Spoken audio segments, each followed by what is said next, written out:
Persatuan Wartawan Indonesia atau PWI Kabupaten Biren gelar konferensi ke-6. Dalam konferensi tersebut, Aryadi B. Jangka terpilih sebagai Ketua PWI periode 2022 sampai 2025. Konferensi yang ke-6 ini digelar PWI Kabupaten Biren di Aula Sekdakap Lama Pemerintah Kabupaten Biren Selasa kemarin.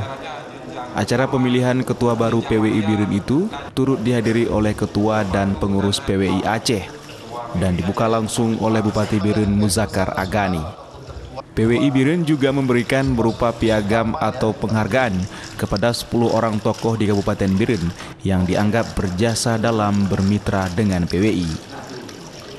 Bupati Biren Muzakkar Agani setelah membuka acara tersebut mengatakan selama ini PWI Biren merupakan mitra baik dengan pemerintah Kabupaten Biren dalam hal publikasi dan pemberitaan tentang kemajuan dan pembangunan kabupaten tersebut.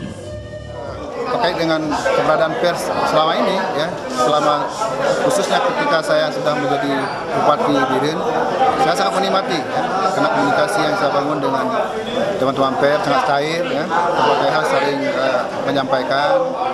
Kalaupun ada penyampaian bersifat masukan, kritikan, itu sesuatu yang kita harapkan.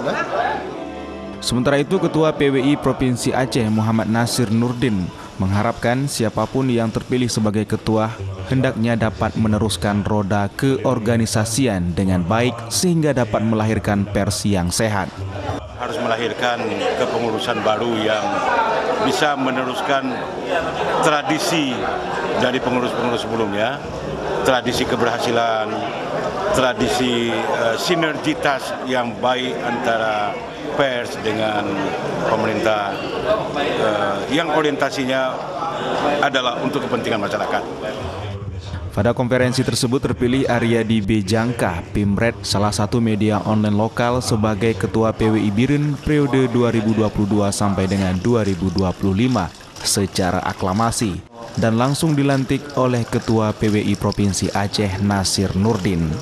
Dari Kabupaten Biren, Musriadi iNews melaporkan.